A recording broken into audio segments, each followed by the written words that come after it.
priesthood Hindu family. I was born in a Hindu family to Brahmin priests. My grandfather, my great-grandfather, and my great-great-grandfather were Hindu priests. It was unthinkable and offensive for a daughter of a granddaughter of a priest to come away from that system. I was so hungry for God. I was so thirsty for God. When I was born at the age of 6 days old, I was dedicated to Hindu demons in a cave temple. I was left in a cave temple, and from that moment on, my mind, my spirit, and my soul was overtaken by demonic forces that I had no control over. I could not control these forces. They controlled me. Every decision I made, everything I became. I began to learn to worship the names of over 2,000 gods. Over 2,000 gods by memory. It was required of me. It was required of the priesthood. And I, as an obedient daughter of a priest or granddaughter of a priest, I learned the names of 2,000 gods. At the age of 19 or 20, I was so hungry for God, but I did not know His name, where He was, who He is. And so I started a journey of pain and darkness. At the age, in my late teens, in 1920, I became discipled under a witch. And the reason I went into that was not to harm anyone, but to find God. Any which way at all. When you're hungry, you get desperate. And when you're desperate, you will do anything to find God. And so I went after Him. And I didn't find Him in the pages of Hinduism. I didn't find Him in the pages of the priesthood creed. I didn't find Him in the pages of mantras and prayers that I was taught to believe in. I didn't find Him in the rooms of temples. Huge temples. I would go into that and want to look for God. There was one time I was in southern India, and there was in this temple. I went in and I opened the curtain. There was a veil that divided the holy area from the rest of the public. Well, I couldn't wait. I had no authority to go into that area. Only a male priest could go in there. I opened the curtain, and there was a 10-foot idol. 12 arms, 12 faces, myriad number of eyes. He didn't see me. He couldn't hold me.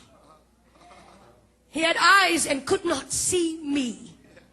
Years down the road, I was struck with a demonic pain in my body. From the top of my head to the tips of my feet, I would be in pain. Painkillers and suicide came the order of the day. I took painkillers every day, more than the required dose, just to knock myself out. And in my mind, it was one thought: if I ended my life, I would end the pain.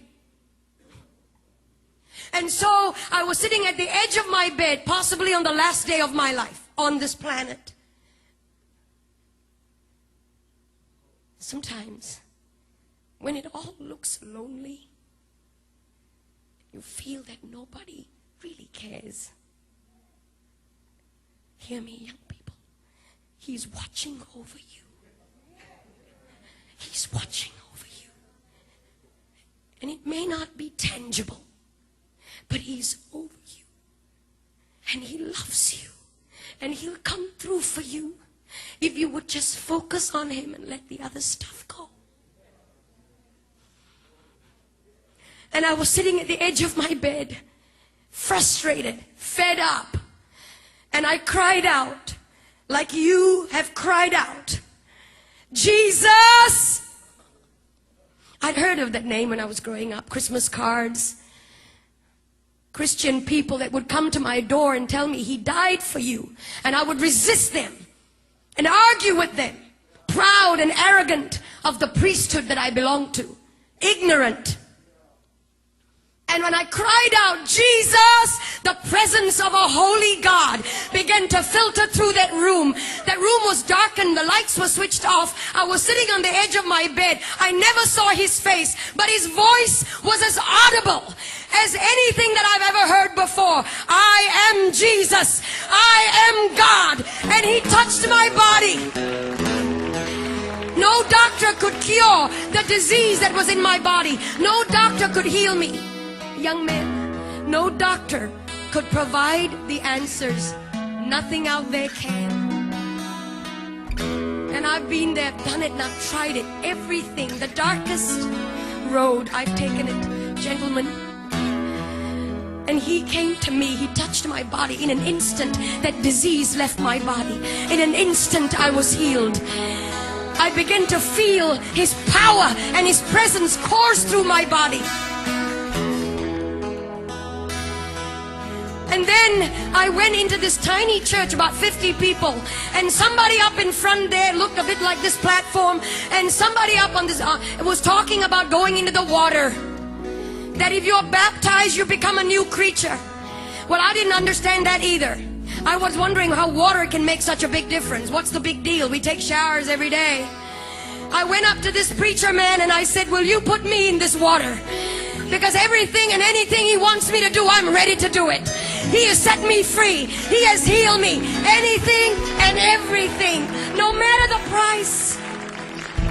No matter. And so they put me in that water. When I came out, legions of demonic influences broke free from me.